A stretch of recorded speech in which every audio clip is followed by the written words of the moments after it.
What does Les Brown do when he's faced with all the symptoms that he has possibly failed in this situation?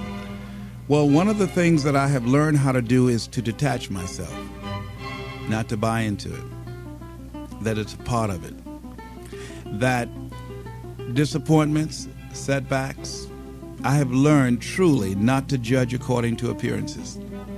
I see them as little projects to be worked out. That's challenging my wits, saying, hey, how much do you really want it? How creative are you? How resourceful are you? How unstoppable are you? How determined are you? How bad do you want it? How hungry are you? I see life waltzing with me, saying, you want a tango? Come on. You want this? You willing to run over here? Come on. Are you willing to climb this mountain here? Come on. Are you willing to hold your breath and try and swim down to this level? Come on. I see it as a challenge that introduces me to myself. And so we all have to look at life like that. It's a little game, I think.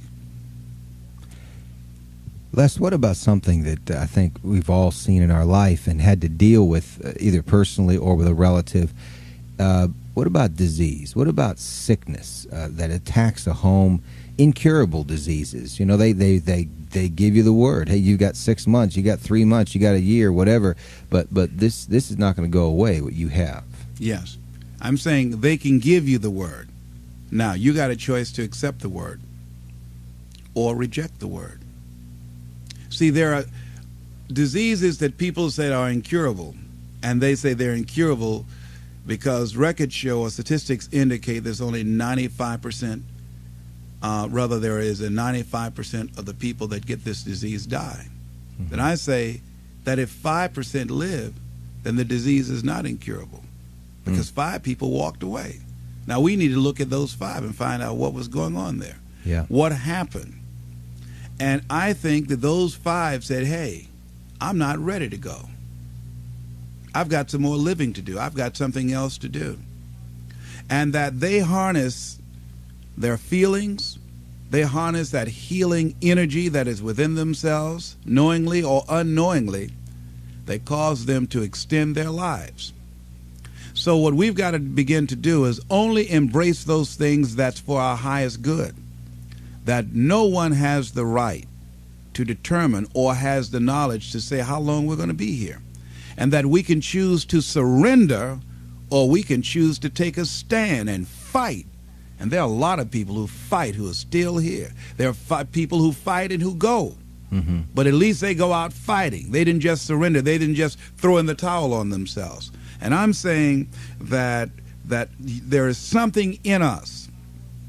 There's a power and an energy that's in us that we owe it to ourselves to take on anything, dis-ease in the body, poverty, opposition, whatever is between that and which we desire and we feel that will give us a full and rich life. We should fight for it. And you've just got to decide that my life is worth this kind of effort. And fight with everything in you, night and day, with every breath that you have. Most people don't have that kind of fighting spirit. Most people expend more energy watching a football game or a basketball game or some type of sporting event than they will give to their dream. They'll spend more time talking about what happened on television in some soap opera or some spectacular entertainment event, stress-relieving activity, than focusing on the possibilities for their own lives. They don't get that excited about themselves and their own potential for greatness. And I'm saying that we need to begin to start focusing in on ourselves and using our energies to move us from where we are in the direction of where we want to go. Overcoming the automatic mind. The automatic mind. Yes. That's a good The phrase. things that our experiences, our past results have told us. Mm-hmm. Our current reality. Beginning to know that this is not it. That we are always involved in either creating reality or buying into the reality that we see.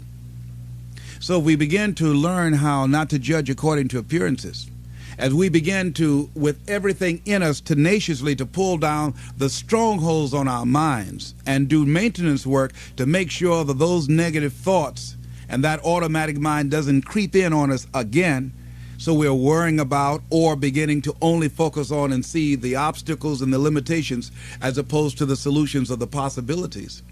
As we work on ourselves constantly, what we will find is that we become at one or in alignment with the universe, and we are able to produce what appear to be miracles to most people, but it's only a perfect outworking of the law when we are working in harmony with the universe. And so the key to it is beginning to continue to have a vision of what you want to create, of constantly working with your feelings and your energy, keeping it positive, and engaging in actions and having things where the pictures, scriptures, music, friends, relationships, goals that challenge you and feed into you and create this new reality for yourself. Because as you continue to hold that in focus, as you continue to charge that with words and sell yourself on your having it, acting as if it already is, when you finally get that feeling, hit that level of consciousness, it will manifest. People come out of nowhere and support you. You get unexpected money that you had no idea that was going to come your way. Help and assistance from strangers comes to you, and you say, whoa. You begin to discover things showing up that you need that you didn't even know you needed them. And here they are right here at your disposal when you get to that new level of consciousness.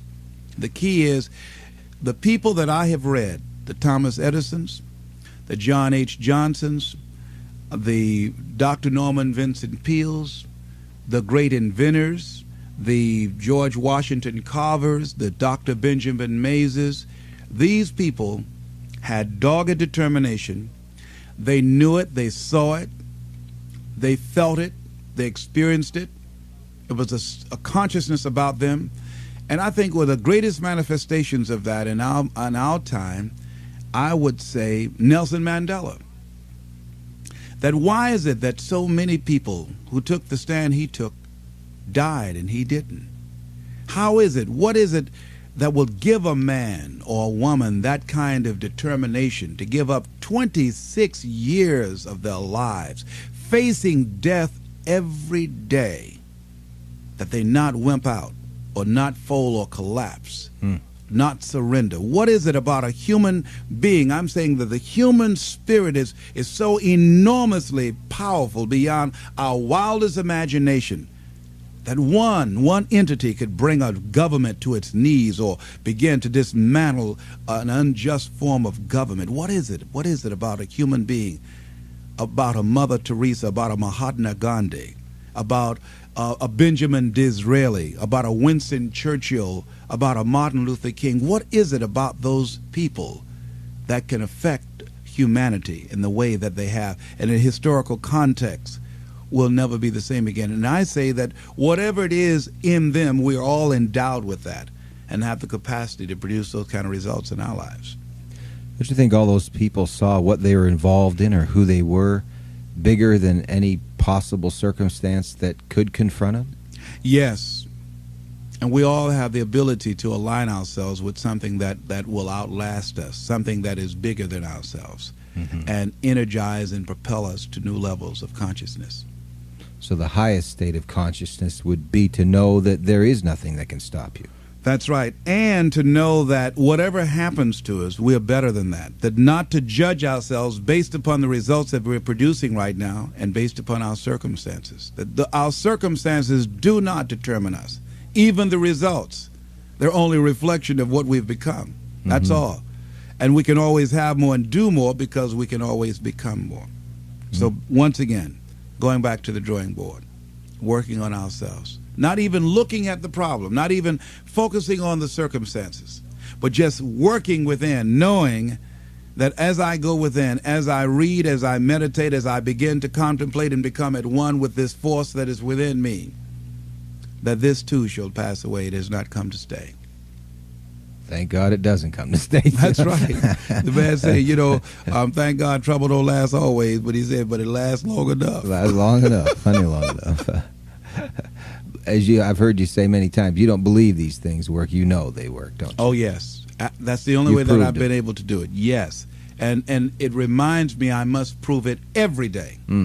But if you can begin not to focus on and accept your current reality as what's it for you, beginning to know that you are involved in creating reality, and that breakthrough, the level of energy, the kind of thinking, the kind of person you must be in order to produce those results, that you're getting out of step with the common thinking of all mankind, that you're marching to the beat of a different drummer, and that can be lonely, and that can feel awkward and strange and weird, and it's okay.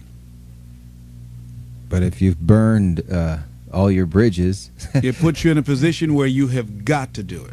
and that's pretty good, isn't it? That's right. Because That's a you good will place to do be. it. You will, yes. And the kind of person you become will give you such a feeling of self-appreciation and self-respect.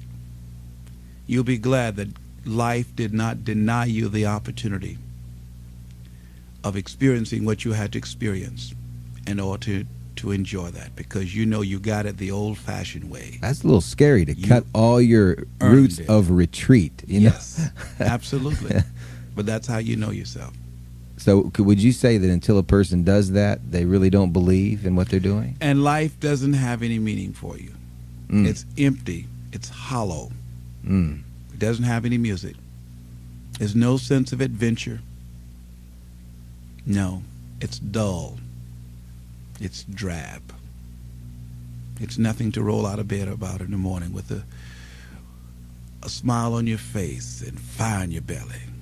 No, it's not that kind of party. You can take it or leave it. You need an alarm clock to wake you up.